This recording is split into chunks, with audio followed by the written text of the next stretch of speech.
Hi అండి. ఈరోజు India నుంచి యూఎస్‌కి వెళ్ళిపోతున్నాము. మేము ఆల్రెడీ హైదరాబాద్ నుంచి ఫ్రాంక్‌ఫర్ట్ అయితే వచ్చేసాము. ఆ జర్నీ అయిపోయింది. ఇక ఫ్రాంక్‌ఫర్ట్‌లో దిగిన తర్వాత ఇక్కడ మళ్ళా 3 గంటల 45 నిమిషాలు మేము వెయిట్ చేయాల్సి ఉంటుంది. ఎలాగో టెర్మినల్ మారి గేట్ దగ్గరికి వెళ్తులోక ఒక గంట అయితే టైము పాస్ అయిపోతుంది. ఇంకొక 2 గంటలు వెయిట్ చేస్తే అక్కడ సరిపోతుంది. ఫ్రాంక్‌ఫర్ట్ ఎయిర్‌పోర్ట్ ఏంటంటే సాధారణంగా ఖాళీగానే ఉంటుంది. అంత రష్ అయితే ఉండదు.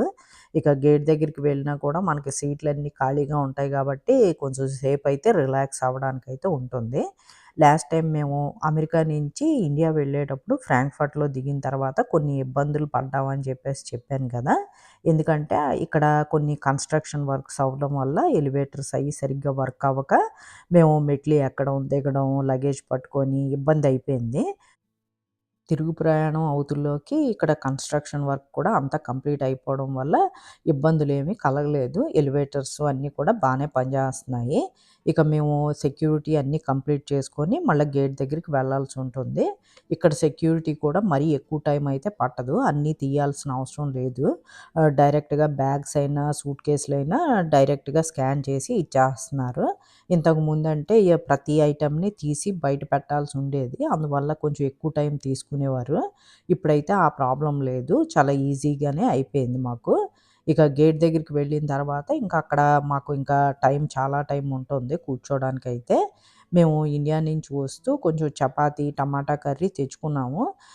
ఎందుకంటే ఫ్లైట్‌లో ఫుడ్ బాగోపోయినా కొంచెం మనం తినడానికి ఉంటుందని చెప్పేసి. కాకపోతే హైదరాబాద్ నుంచి ఫ్రాంక్‌ఫర్ట్ వచ్చే ఫ్లైట్‌లో అయితే మాత్రం మంచి ఫుడ్డే ఇచ్చారు. హైదరాబాద్‌లో ఎక్కడం వల్ల మన ఇండియన్ ఫుడ్ అయితే దొరికింది. పైగా టేస్టీగా కూడా ఉంది. మరీ బ్యాడ్‌గా అయితే లేదు. అందువల్ల మేము ఆ ఫుడ్ అయితే తినేసాము. ఇక చపాతీను, టమాటా కర్రీ అయితే మాత్రం అలాగ ఉంచేయడం వల్ల ఇక ఇప్పుడు ఈ ఫ్రాంక్‌ఫర్ట్ ఎయిర్‌పోర్ట్‌లో తినేయాలి. ఎందుకంటే ఇక్కడ ఫ్రాంక్‌ఫర్ట్ ఎయిర్‌పోర్ట్‌లో మనం ఫుడ్ ఏదన్నా కొనుక్కోవాలన్నా కూడా ఇక్కడ ఫుడ్డే దొరుకుతుంది. పిజ్జాలు, పాస్తాలు ఇవన్నీను. ఆటిల్ని మనం ఎక్కువ తినలేం గాబట్టి, ఇటువంటప్పుడు మన ఫుడ్ తెచ్చుకుంటే ఉపయోగపడుతుంది. ఖచ్చితంగా పెద్దవాళ్ళు ఎవరైనా లేపోతే ప్రతి ఫుడ్‌ని తినలేని వాళ్ళైతే మాత్రం ఏదో ఒక చిన్న మీల్ అయితే ప్యాక్ చేసి తెచ్చుకుంటే మనకి ఇబ్బందుండదు జర్నీలోని. యాక్చువల్‌గా వైజాగ్ నుంచయితే ఎయిర్ ఇండియా అయితే మనకి టైం తక్కువ పడుతుంది. వైజాగ్ టు ఢిల్లీ, ఢిల్లీ టు డైరెక్ట్‌గా ఐఏడీ వాషింగ్టన్ డల్లాస్ ఎయిర్‌పోర్ట్‌కి వచ్చేస్తాము. తక్కువ టైం పడుతుంది. అలాగే డైరెక్ట్‌గా వచ్చేయొచ్చు. కాకపోతే మేము ఎక్కువగా యునైటెడ్ ఎయిర్‌లైన్స్‌నే తీసుకుంటాము. అందువల్ల వయా ఫ్రాంక్‌ఫర్టే ఎక్కువగా వస్తూ ఉంటాము. ప్రీవియస్ టైమ్స్‌లో అయితే ఒక్కొక్కసారి చెన్నై నుంచి, ఒక్కొక్కసారి ఢిల్లీ నుంచి కూడా ఎక్కడం జరిగింది. ఈసారైతే మాకు హైదరాబాద్ నుంచి దొరికినియి. బెస్ట్ రేట్స్‌లో రావడం వల్ల ఇంకా హైదరాబాద్ నుంచి బుక్ చేసుకున్నాము. హైదరాబాద్ నుంచి అంటే మాకు వైజాగ్ కూడా చాలా ఫ్లైట్‌లు ఉంటాయి కాబట్టి ఆ ఫ్లెక్సిబిలిటీ ఉంటుందని చెప్పేసి ఈ విధంగా తీసుకున్నాము. ఇక కొంచెం సేపయితే ఎయిర్‌పోర్ట్‌లో అలా వాక్ చేస్తున్నాము. ఎందుకంటే కొంచెం అలాగ 9 అవర్స్ కూర్చొని ఉండడం వల్ల కాళ్ళు అన్నీ పట్టేసినట్టు అనిపిచ్చేస్తది. అందు గురించి కొంచెం అలా వాక్ చేసి అప్పుడు గేట్ దగ్గరికెళ్ళి కూర్చుంటాం అని చెప్పేసి ఇంకా తిరుగుతున్నాను. క్రిస్మస్ టైం మూలాన్ని మంచి లైటింగ్స్ అన్నీ పెట్టేశారు ఎయిర్‌పోర్ట్స్‌లో కూడాని. ఈ ఎయిర్‌పోర్ట్స్ అన్నీ కూడా చాలా ఖాళీగా ఉంటాయి. ఇప్పుడు అక్కడ గేట్ దగ్గరికి వెళ్ళినా కూడా మేమే ఒక 10 మంది, 20 మంది కంటే ఎక్కువ మంది ఉండము. ఎందుకంటే ఇంకా చాలా టైం ఉంది కాబట్టి ఫ్లైట్‌కి దగ్గర చేసి అప్పుడు ఫిల్ అవుతా ఉంటుంది. మేమైతే గేట్ దగ్గరికొచ్చేసాము. మా ఫ్లైట్ కూడా రెడీ అయిపోతుంది. ఇదే మేము ఎక్కే ఫ్లైటు. మేము యునైటెడ్ ఎయిర్‌లైన్స్ నుంచి టికెట్స్ బుక్ చేసుకున్నా కూడా లుఫ్తాన్సా కనెక్షన్ ఫ్లైట్స్ మాకు ఇస్తూ ఉంటుంది. హైదరాబాద్ నుంచి ఫ్రాంక్‌ఫర్ట్ లేదంటే ఢిల్లీ నుంచి ఫ్రాంక్‌ఫర్ట్, చెన్నై నుంచి ఫ్రాంక్‌ఫర్ట్ వరకు లుఫ్తాన్సా ఎయిర్‌లైన్సే ఎప్పుడో ఇవ్వడం జరుగుతుంది. ఈసారైతే మాత్రం మాకు ఫ్రాంక్‌ఫర్ట్, ఐఏడీ కూడా లుఫ్తాన్సాయే ఇచ్చింది. స్టార్ ఎయిర్‌లైన్స్‌లో భాగంగా లుఫ్తాన్సా కూడా యునైటెడ్‌లో ఉండడం వల్ల మనకి ఈ కనెక్షన్ ఫ్లైట్స్ అయితే లుఫ్తాన్సా కూడా ఇవ్వడం జరుగుతుంది. ఇంతకుముందు కూడా చాలా సార్లు లుఫ్తాన్సా ఎయిర్‌లైన్స్‌లో ప్రయాణం చేసినా, ఈసారైతే మాత్రం చాలా బెటర్ ఇంప్రూవ్‌మెంట్ అయితే కనబడుతుంది.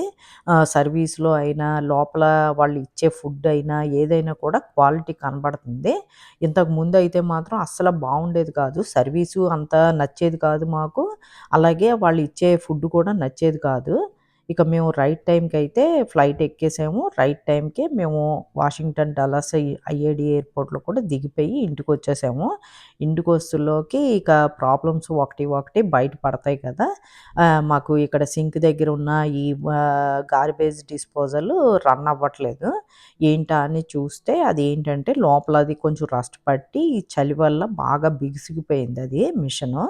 అందువల్ల మేము ఒక మాన్యువల్ చదివితే చెప్పాడేంటంటే, ఇక్కడ ఇది క్లాక్ వైస్‌గా ఇలాగే కిందనున్న వీల్‌ని తిప్పితే అప్పుడు రన్ అవుతదని చెప్పేసి ఉన్నాది. అందు గురించని చెప్పేసి వీల్‌ని మేము క్లాక్ వైస్‌గా తిప్పుతూ రన్ చేయడానికి ట్రై చేస్తన్నాము. ఈ టూల్ కూడా ఈ మిషన్‌తో పాటు ఇచ్చిందే. మాకు బిల్డరు ఇదంతా కూడా ఇలాగ అంటిచ్చేసి దీనికేని ఉంచేసాడు. ఎప్పుడన్నా ఈ ప్రాబ్లమ్ వస్తే మేము ఇలాగ ఇది యూజ్ చేసి చేసుకోవడానికి ఏ టూల్‌ని ఎక్కడ ఉపయోగించాలో ఆ టూల్సే ఉపయోగించాలి. అప్పుడు కరెక్ట్‌గా పని జరుగుతుంది. ఇప్పుడు కిందన తిప్పిన తర్వాత పైన ఒకసారి నీళ్లు ఫిల్ చేసి రన్ చేయాల్సుంటుంది. ఈ ఇన్ఫర్మేషన్ అంతా కూడా నేను ఎందుకు షేర్ చేస్తున్నానంటే, మనలో ఎవరికన్నా ఉపయోగపడుతుందేమో అని చెప్పి. ఇలాగ వింటర్‌లోని ఎక్కువ కాలం మనం ఇల్లు విడిచి వెళ్ళినప్పుడు ఇటువంటి ప్రాబ్లమ్స్ అయితే కొన్ని ఫేస్ చేయాల్సుంటుంది. వీటి గురించి మనం మెకానిక్‌ని పిలిపించి వాళ్ళతో చేయించుకోవాలంటే చాలా ఖర్చవుతుంది. ఇవి చిన్ని సింపుల్ పనులే కాబట్టి మనం ఈజీగా చేసేసుకోవచ్చు. పైగా మనకి అన్నీ కూడా మాన్యువల్‌లో వివరంగా రాసి ఉంటాయి కాబట్టి చాలా ఈజీగా అయిపోతుంది.